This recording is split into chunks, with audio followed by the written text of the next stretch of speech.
you want to get stronger and if you want to get better at riding horses, you need to go to the gym and you need to take care of your body. It's that simple. It's that simple. Come on, just do it. It's not that hard. I know it's hard. I know it's a lot. I know. But you can do it. I promise. Just create a goal, get consistent with it. Once you're consistent with it, then you can start to build. So if you can only work out for twice a week for 30 minutes, perfect. Start there. Start with just lifting weights or just doing cardio or just doing mobility. Like pick one goal that you want to get better at and then continue on from there. Stay consistent with it. You will get better, I promise.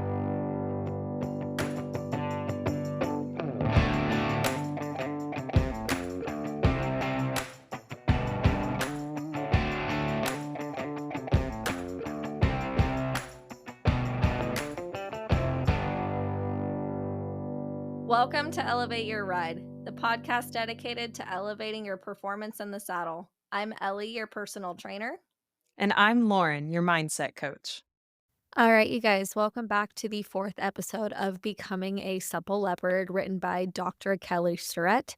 Just a reminder that if you want to follow along reading this book with me, the link to purchase the book from Amazon is in our show notes. So this book is all about creating a better relationship with your body and teaching your body how to become a supple leopard. So meaning that your body is always mobile and strong and powerful, and you don't necessarily even have to think about your body being strong and nimble and powerful. And this book just taught me a lot about fundamentals for corrective exercise and functional exercise. And so that's why I'm sharing it with you. So thank you for coming back for another fun episode. I'm going to jump right into the book. This chapter is called The Gym is Your Lab. So the modern gym should be considered a human performance laboratory. Your goal in the gym should be to exceed any strength, speed, or metabolic demand that you might need in life, sport, or a shift on the SWAT team. It should also be the place where you hunt out every positional inefficiency, poor mechanical tendency, and default or compensatory movement pattern. Where else can you safely expose your movement and tissue dysfunctions?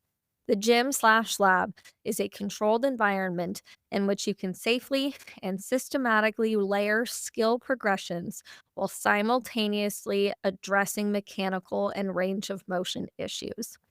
I'm going to pause the book for a moment.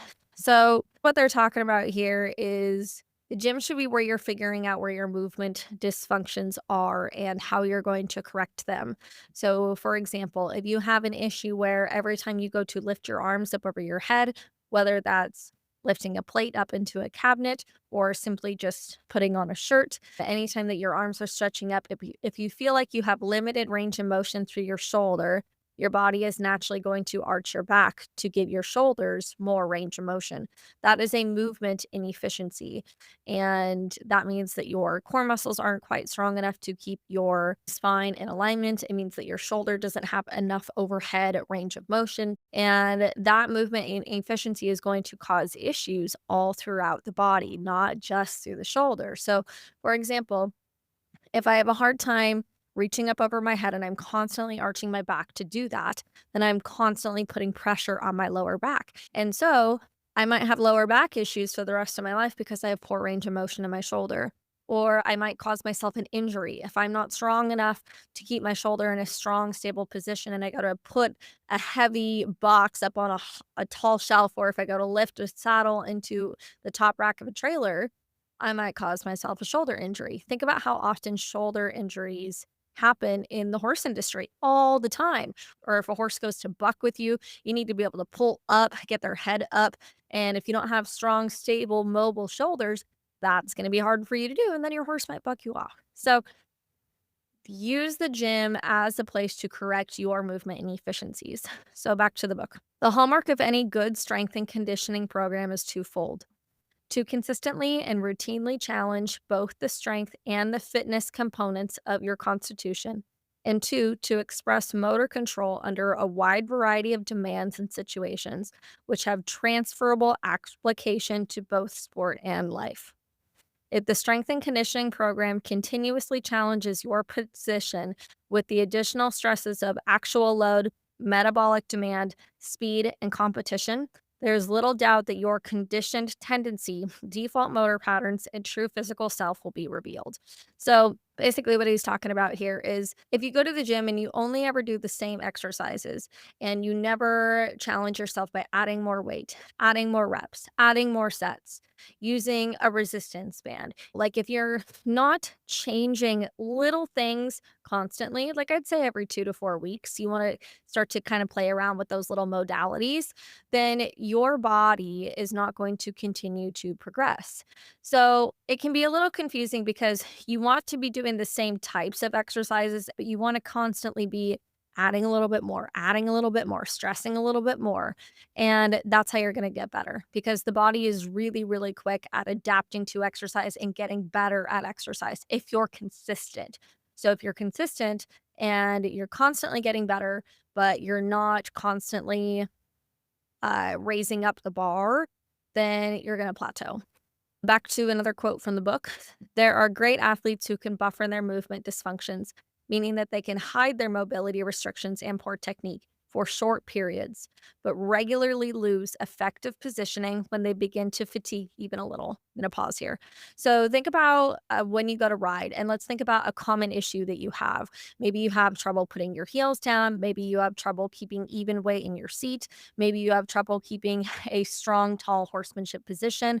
Whatever that issue is with your body that your coach or your trainer is kind of constantly in like, hey, like, don't forget about this, remember to do this part.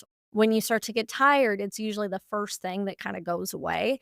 So the more fatigued you get, the less that your body is going to be able to hold strong where you're weak. So that's why it's really important when you go to the gym not to only focus on the things that you're already good at and get better at the things that you're already good at, because that's what we tend to do, right? Especially if we don't have a great relationship with exercise or we're new to the gym and we're struggling to find consistency, we tend to gravitate towards exercises and types of movements that we know we're good at to boost our self esteem, right? And there's a time and a place for that. But if you only ever work on the things that you're already good at, you're not going to get better at the things that you're not good at. And you're here listening to this podcast because you want to get better, right? So let's focus on the things that you're maybe not as strong at instead of saying, oh, but like that might be a little embarrassing to do. Like, I don't want to do that movement in front of other people. And I don't feel confident in it. So I'm just not going to do it. So that mindset out the window. That is a closed mindset. That is not a growth mindset, which we've talked about a bunch of times on the podcast. You are here to get better. So let's do the things that are going to make you better. All right, back to the quote. But if an athlete has the mobility and motor control to maintain a stable spine, hips, and knees during a high intensity workout of heavy front squats and running, then that athlete is more likely to be able to reproduce that efficient positioning when it matters most, say in the 500 meters of the Olympic rowing final. End quote. So, how we can relate this back to equestrians, if you look at the body from the top down, if you can have strong joint alignment. That's something that I talk about a lot of times with my clients. So, shoulders, hips, knees, and ankles. If you can maintain strong joint alignment through challenging movements, through challenging exercises, and maintain, strong posture and not letting your knees collapse in and keeping your head and neck in line where it needs to be. If you can do all that in the gym, it's so much easier to have a correct, stable position when you go to ride. So every time you go to exercise, be mindful that you're not being sloppy with your body. You're always maintaining strong joint alignment. You're keeping your core muscles engaged to keep body parts from kind of flailing or moving around. So, a good example, I like to have them do a strong horsemanship position. So, lengthening their spine, shoulders down and back, belly button tucked into the spine, and elbows right at the sides, and hands extending out straight from the elbow, not too far in, not too far out, arms not away from the sides, right in that strong, stable horsemanship position. And then I ask them to do some squats. And if while they do their squats, their elbows creep super far forward, that tells me that they have weak hips and weak core and weak upper back muscles because that's your body saying, like I'm either not mobile enough or I'm not strong enough to keep myself in this position during a movement. Well, if you can only hold a strong position while you're static, AKA not moving, either you're going to be super stiff when you go to ride or you're never going to be able to maintain a strong position. So let's make sure that when we're in the gym, we're really making sure that we have a strong position through any movement that we do. Hi, everyone. It's your personal trainer, Ellie. If you're looking to become a stronger, more balanced, and flexible rider, I'm here to help. I offer virtual personal training sessions and customized workout plans that you can complete on your own. As a fellow competitor, I understand the physical demands riding requires, and my goal is to help you perform your best for your horse, whether you're preparing for a show or just want to improve your everyday rides. Visit lopendowntherailfitness.com or click on my website tab in the notes of this podcast episode to learn more. Let's work together to elevate your ride.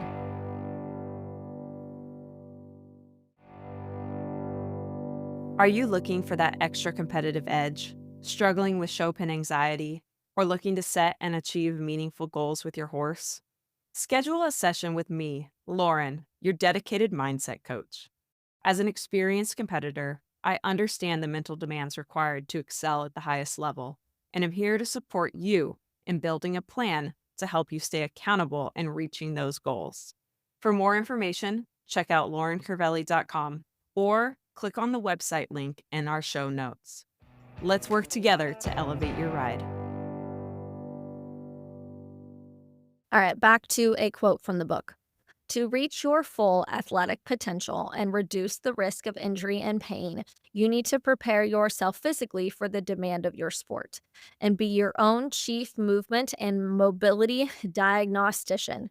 This is the reason for training and practicing functional movements in the gym/lab. It prepares you for the acquisition of new skills and tasks. If you have full range of motion in your joints and tissues, and you understand the movement principles, you're literally a blank canvas. It doesn't matter if you've never wrestled or played football before. If you understand how to get organized, how to stabilize your trunk, and create torque in your extremities, then you enter the playing field with a distinct advantage. I'm going to pause this quote. So think about those people who just naturally are athletic, right? Like they have a full range of motion through all their joints. They're strong, they're stable. Even if they've never ridden before, they can get on a horse and be really natural. So think about somebody who you know that is just naturally a really talented, pretty rider.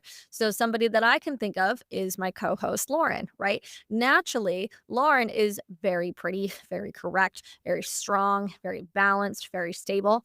And it's partially because she's just naturally athletic, but also because she works hard on her body to keep it athletic. So, one, she had this natural ability, which not everybody has, but she's over 30, right? So, even if you were super strong and super athletic as a high schooler and as a kid, that doesn't always necessarily transfer into adulthood. The older that we get and the less mobile that we are, the less athletic we become. It really starts to decline if you're not keeping up on your athleticism after you hit about in your 20s. If you're not keeping up on it, you're going to feel it by the time you're 30. Promise. So keep thinking about that person and think about how they look when they're trying something new or if they're riding a new discipline. They're naturally more likely to be better at it than somebody who does not have good mobility, does not have good strength, right? Just because you don't have good mobility, don't have good strength, doesn't necessarily mean that you're not a good rider. It just sets you up for success, right? Like we're talking about optimal performance here. Back to the quote. Remember, classical strength and conditioning movements like gymnastics, Olympic lifting, powerlifting, sprinting, etc., are the vocabulary of human movement. Sport doesn't exactly look like squatting and bench pressing. But if we can connect the dots, drawing attention to the principles inherent in these movements, you can go out and apply these principles to the new set of variables that is sport and life. For example, if a football player understands how to set his feet and create hip torque while performing a squat, he'll be able to find the stable and effective hip, knee, and ankle position when he sets up in a 3-point stance.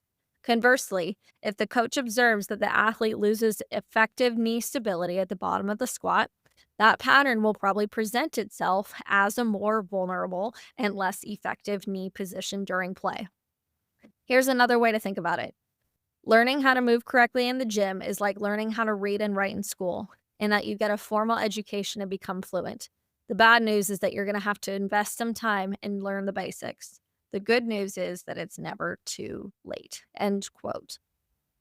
So, something that I have probably talked about before, but anytime that my clients aren't holding a weight or their arms are kind of free, not really being used in a movement, I'll have them do a horsemanship position.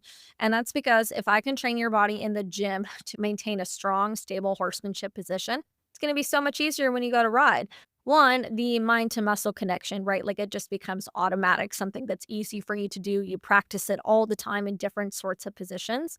And two, your body's just going to be stronger, naturally stronger. It's going to be easier for you to do. So, the more that you practice how you ride in the gym, the better. And you don't necessarily have to do specific like movements that necessarily mimic riding. Like, you don't need to sit in a saddle, you don't need to hold reins. You can do traditional type movements, but just be aware and be mindful about how these movements may be transferred to when you go to ride. All right, let's go back to the book. You are an incredible healing machine. The human body has an immense capacity to heal itself. At any age and nearly any state, the human animal is capable of an incredible amount of tissue repair and remodeling. Clearly torn ACLs don't magically reattach, and herniated lumbar discs are slow to heal. But the body will take a ton of abuse for a really long time before it finally gives up the fight. The fact is that our bodies will put up with our silly movement and lifestyle choices because they have a freakish amount of functional tolerance built in. We shouldn't, however, make the classic error of confusing this miraculous genetic inheritance with a tacit, I don't know if I pronounced that right, tacit, I don't know, rationalization for eating, sleeping, or moving however we please. And here's the larger point. Most of the typical musculoskeletal dysfunction that people deal with is really just preventable disease. When thinking about movement dysfunction, it's useful to classify pain and injury into four categories, which I've organized here according to frequency of occurrence. So, factors that account for 2% of dysfunction in a typical gym are pathology, which is something serious going on within your system, or catastrophic injury, like you got hit by a car. So that accounts for 2% of dysfunctions in the gym. The other factors that are accounting for 98% of the dysfunction in a typical gym are overtension, which is missing range of motion, and open circuit faults, which is moving in a bad position. So, pause. I'm going to pause the book for a second. Only 2% of things that are going wrong in the gym. So, people having misalignment or poor control, like people that are having issues in the gym, only 2% is something that they're born with or an injury. The other 98% are all things that are avoidable and something that you can do about. So, something that drives me nuts is when somebody says, "Oh, I have problems with X, Y, and Z." And I'm like, "Okay, what are you doing about it?" And they're like, "Oh, not that much." And I'm like, that drives me nuts. I can't stand when people don't have accountability for their actions and for their lifestyle. If you want to lose weight, get off the couch, start moving more, start eating better. If you want to get stronger in the gym, go to the gym and pick up weights. Like if you want to get to X, make sure that you're taking the steps to get there and not just dreaming about it. So if you're listening to this and you're like, I kind of do that. Is Ellie going to hate me? Is Ellie going to judge me? I'm only going to judge you if you have that realization and then you don't do anything about it. Then I might lose a little respect and I might think, yeah, like maybe they're not that serious about their goals. I like working with people and I like talking to people who are serious about their goal and who are going to take action to get to those goals. Because the hard part as a coach, I can't want it for you. I don't care if you have the most money in the world, if you are the most athletic person that I've ever met. I can't help you unless you want to get better. Let's relate this to horses. Everybody knows a super talented horse that just didn't make the cut. It wasn't because of their lack of ability, but it was because of their work ethic. It was because that the horse did not want to do what it was doing. Doesn't matter how talented, how physically able somebody is, if their mind is not ready, it doesn't matter. So, sorry, that was a little off topic, but let's make sure that we're working really hard towards our goals and not just using excuses. Hey, Elevate Your Ride fans. I wanted to take a moment to thank our very first gold sponsor, Hobby Horse Clothing Company. If you're looking for a cost effective way to elevate your look at the horse show, check out what Hobby Horse has to offer. From budget friendly crystal jackets to simple show shirts to stylish lifestyle tops, Hobby Horse has everything you need to look your best. Make sure you use code EYR2025 for an additional 10% off at checkout. Hey everyone, thanks so much for tuning in to Elevate Your Ride. We're so excited to continue helping you elevate your performance in the saddle. To keep bringing you quality content and information, we're asking you to help us. Tell your friends about us on our podcast, like and share a meaningful quote you saw on our social media, write us a review on Spotify or Facebook. You can also join our Facebook group and ask all your health and fitness questions, or maybe post a success story to motivate another amateur. Your engagement really helps us support and encourage the equestrian community. We're also inviting sponsors and supporters to help us build our show. As a sponsor, starting at just $150, you'll receive marketing on our podcast, website, and growing social media platforms for your business. It's the perfect way to connect with the equestrian community and showcase your brand to our dedicated listeners. And for our supporters, your $50 contribution gets you a shout out on our social media and website. Every bit of support really helps fuel the show and helps us inspire and motivate equestrians. So, if you're interested in learning more about that, you can scroll down to the show notes of this episode and look for the Become a Supporter or Become a Sponsor links and click on those to get some more information. Thank you for listening. We can't wait to continue expanding our platform and helping you elevate your ride.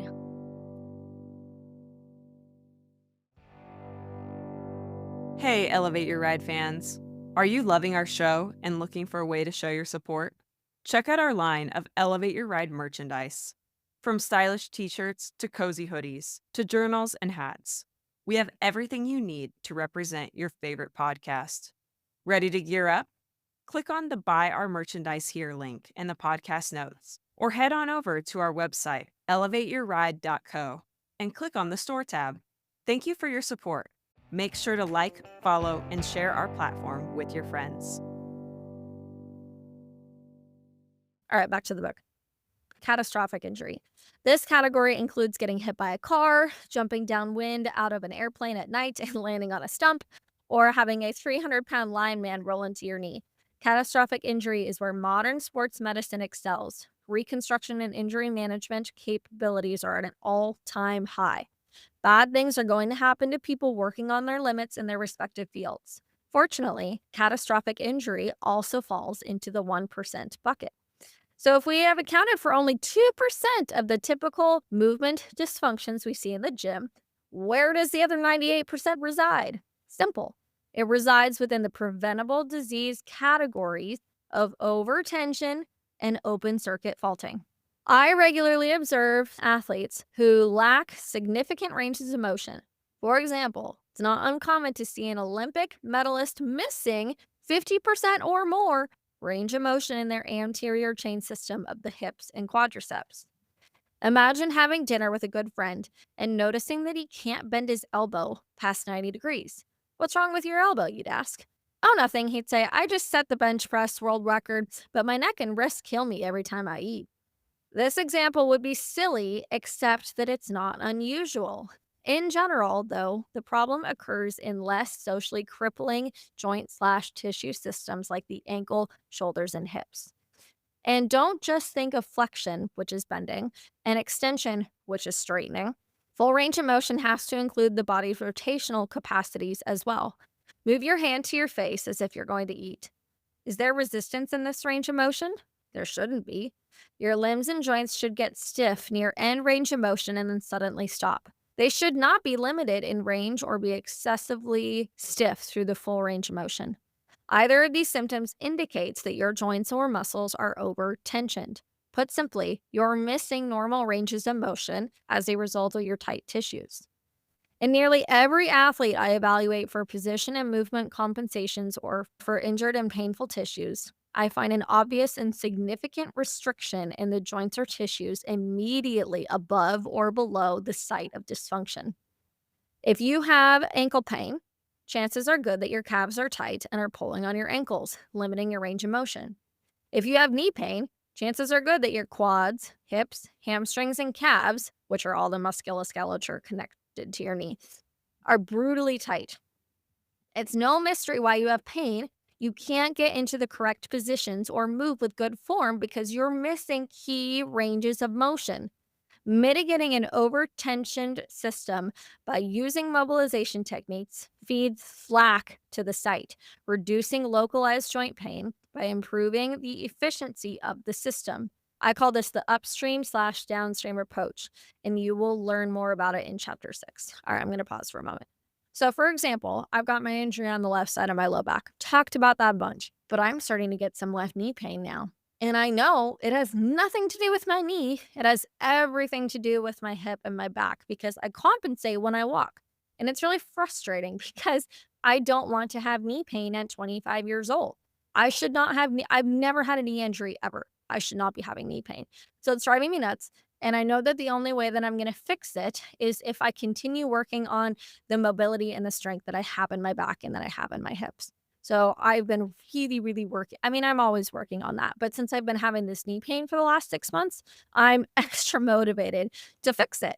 And if I did not have a good relationship with my body, so if I didn't know that I lacked rotational ability and range of motion and strength through my left hip and through my left back, like if I just said, oh, I have an injury and it hurts sometimes, but I didn't know where I was restricted or the actual issues that I have, I would have no idea that that's where my knee pain is coming from. And I'd probably go to the doctor and be like, what's wrong with my knee?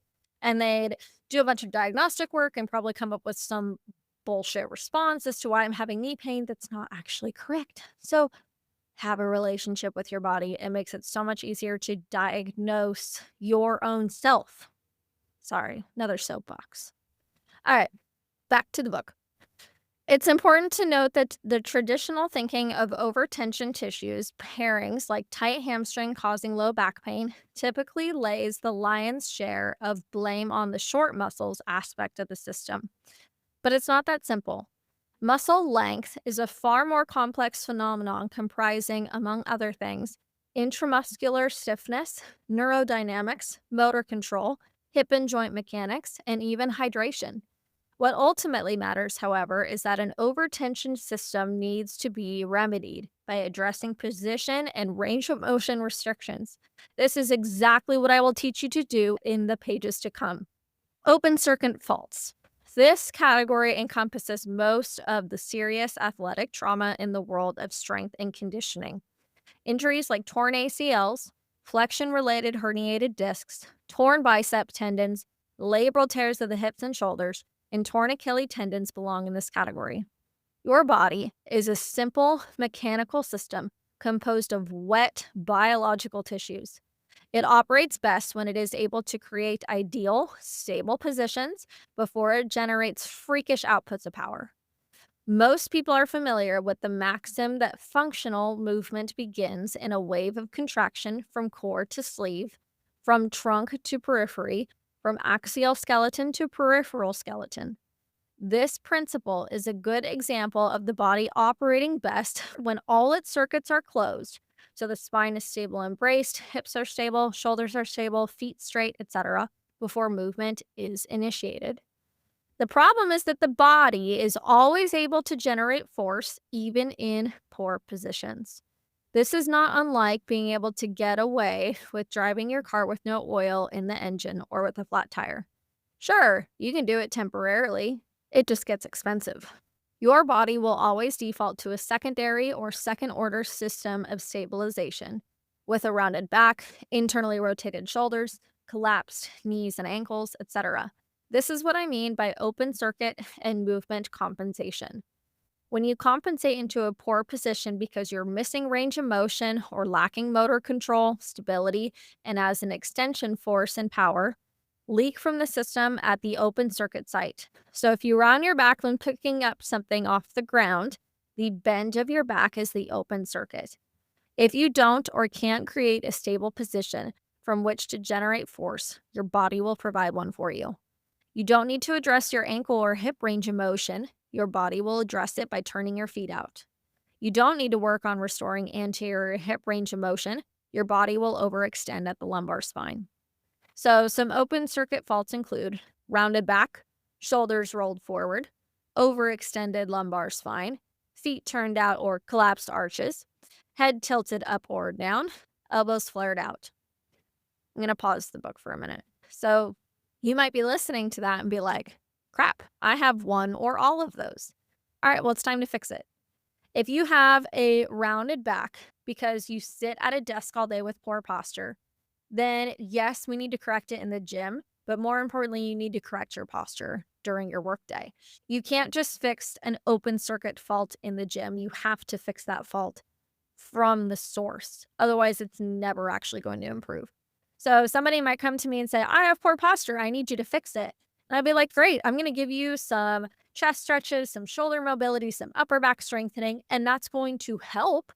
But I can't fix your posture for you. You have to be mindful about having stronger posture in your daily life.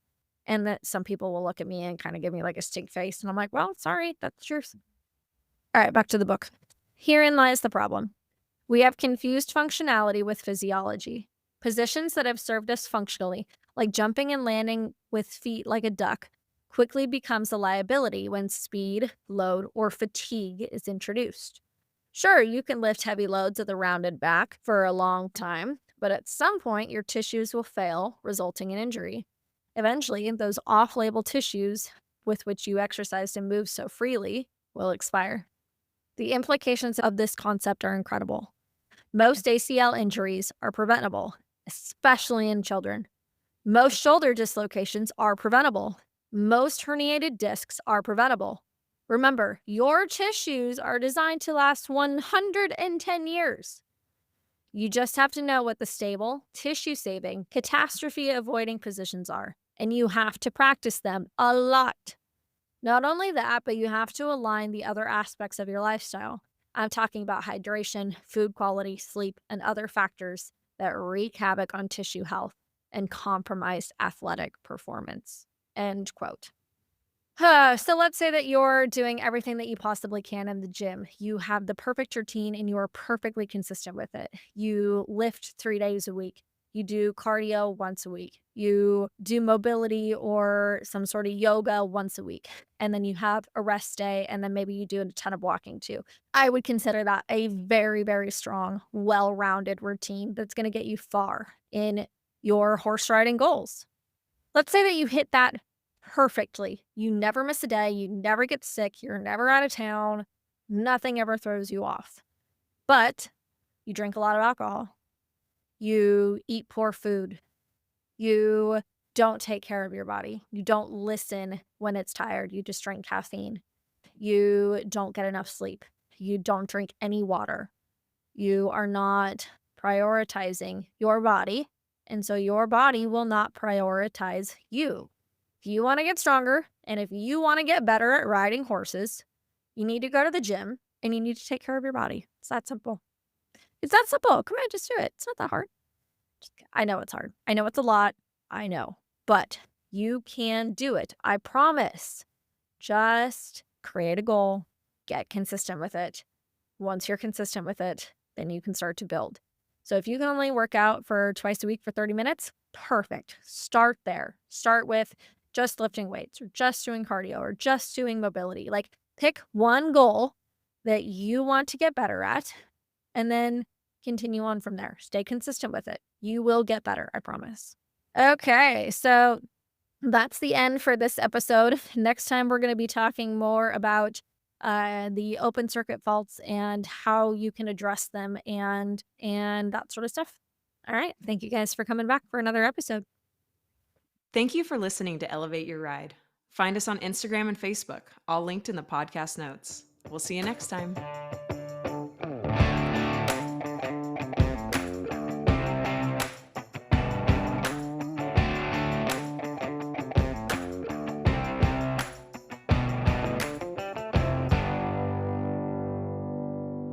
The information provided by Elevate Your Ride is for educational and informational purposes only and is not intended as medical or professional advice. While we discuss health and fitness topics related to equestrians, the content provided through this podcast is not a substitute for professional advice. The views expressed by the host and guests on Elevate Your Ride are their own and should not be taken as professional guidance. We strive to provide accurate and up to date information, but we cannot guarantee that the information will be applicable to every individual listener or that it reflects the most current research or guidelines. Before making any changes to your health and fitness routine, we strongly recommend consulting with a qualified professional who can provide personalized advice based on your individual needs and circumstances. Elevate Your Ride and its creators will not be liable for any direct, indirect, consequential, special, exemplary, or other damages arising from the use of information on this podcast. Thank you for listening to Elevate Your Ride. We are committed to providing high quality content and appreciate your trust in us as a source of information for your health and fitness journey.